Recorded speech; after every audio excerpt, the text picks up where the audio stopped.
మెగానేటివి. పశ్చిమాసియాలో ఏ క్షణమైన యుద్ధం ముంచుకొచ్చేలా ఉందనే టెన్షన్ల మధ్య అంతర్జాతీయంగా ఒక ఊహించని పరిణామం చోటు చేసుకుంది. అమెరికా తీవ్ర ఆంక్షలు విధిస్తూ సైనిక చర్యలకు సై అంటున్నా అస్సలు వెనక్కి తగ్గని ఇరాన్ రాజధాని టెహ్రాన్ లో పాకిస్తాన్ సైన్యాధిపతి జనరల్ ఆసిఫ్ మునీర్ ప్రత్యక్షమయ్యాడు. అమెరికా ఇరాన్ మధ్య అణు చర్చలు అత్యంత క్లిష్ట దశకు చేరుకున్న ఈ కీలక సమయంలో ఒక అణుదేశపు ఆర్మీ చీఫ్ ఇరాన్ కు వెళ్లడం వెనక ఉన్న అసలు రహస్యం ఏంటి?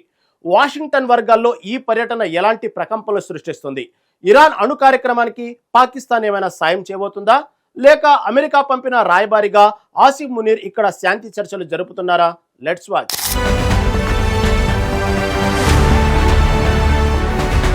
ప్రస్తుతం ఇరాన్ అమెరికాల మధ్య నడుస్తున్న కోల్డ్ వార్ ప్రపంచ ఆర్థిక వ్యవస్థను, శాంతిని కలవరపెడుతుంది. ఖతార్ లాంటి దేశాలు ఆర్థిక దౌత్యపరమైన చర్చలు జరుపుతుంటే పాకిస్తాన్ మాత్రం సైనిక దౌత్యం ద్వారా ఈ సంక్షోభంలో కీలక పాత్ర పోషిస్తుంది. ఇరాన్ అణు కార్యక్రమాలపై అమెరికా పెడుతున్న కఠిన నిబంధనల మధ్య జనరల్ ఆసిఫ్ మునీర్ ఈ పర్యటన చేపట్టడం వెనుక అనేక భౌగోళిక రాజకీయ వ్యూహాలు దాగి ఉన్నాయి. తాజా నివేదికల ప్రకారం Pak army chief Asif Munir Iran అగ్రశ్రేణి సైనిక కమాండర్లు, దౌత్యవేత్తలతో అత్యున్నత స్థాయి సమావేశాలు నిర్వహించారు. ఈ పర్యటనలో ప్రధానంగా 3 అంశాలు చర్చకు వచ్చాయని తెలుస్తుంది. ఇరాన్ తన అణు ఇంధన శుద్ధిని పరిమితం చేయడానికి అమెరికా పెడుతున్న షరతులపై ఇరాన్ సైన్యం అసంతృప్తిగా ఉంది. పాకిస్తాన్ ఇరాన్ సరిహద్దులో ఉగ్రవాద ముఠాల కదలికలను అడ్డుకోవడం, ఇరు దేశాల మధ్య రక్షణ సంబంధాలను బలోపేతం చేయడంపై చర్చించారు. అమెరికా కనుక ఇరాన్పై దాడులు చేస్తే ఆసియా ఖండంలో ఏర్పడే భద్రతా లోపాలను ఎలా ఎదుర్కోవాలనే దానిపై వ్యూహాలు రచించినట్లు తెలుస్తోంది.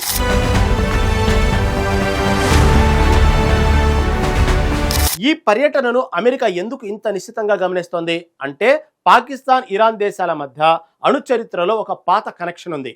1980-90ల కాలంలో పాకిస్తాన్ అణు పితామహుడు డాక్టర్ క్యూ ఖాన్ ఇరాన్కు అణు సాంకేతికతకు సంబంధించిన కొన్ని సెంట్రిఫ్యూజ్ డిజైన్లను అప్పగించారనే ఆరోపణలు ఉన్నాయి.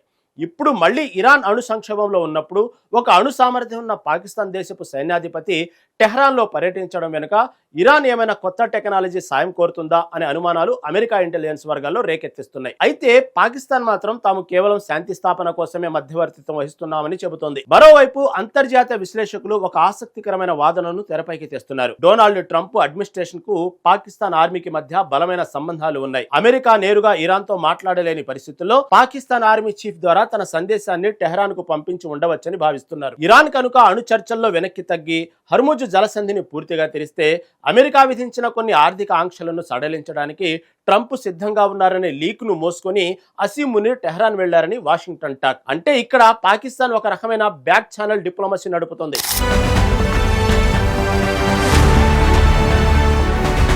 ప్రస్తుతం మిడిల్ ఈస్ట్ లో శాంతి నెలకొనాలంటే అది కేవలం ఖతార్ ఆర్థిక దౌత్యం వల్ల లేదా పాకిస్తాన్ సైనిక దౌత్యం వల్ల మాత్రమే సాధ్యమవుతుంది. ఖతార్ 30 రోజుల శాంతి ఫ్రేమ్వర్క్ కోసం ప్రయత్నిస్తుంటే ఆసిఫ్ మునీర్ ఇరాన్ మిలిటరీని ఒప్పించే బాధ్యతను భుజాన వేసుకున్నారు. ఒకవేళ ఇరాన్ మిలిటరీ కమాండర్లు పాక్ ఆర్మీ చీఫ్ ప్రతిపాదనలకు అంగీకరిస్తే రాబోయే రోజుల్లో పశ్చిమాసియాలో యుద్ధ మేఘాలు తొలగిపోయే అవకాశం ఉంది. లేదంటే పరిస్థితులు మరింత దారుణంగా మారొచ్చు. ఒకవైపు అణుయుద్ధ భయాలు, మరొక వైపు తెర వెనుక దేశాల దౌత్య చదరంగం. ఈ పరిస్థితుల్లో పాకిస్తాన్ ఆర్మీ చీఫ్ ఆసిఫ్ మునీర్ చేసిన ఈ టెహ్రాన్ పర్యటన అమెరికా ఇరాన్ ఉద్రిక్తతలకు చెక్ పడుతుందా లేదా అనేది వేచి చూడాలి.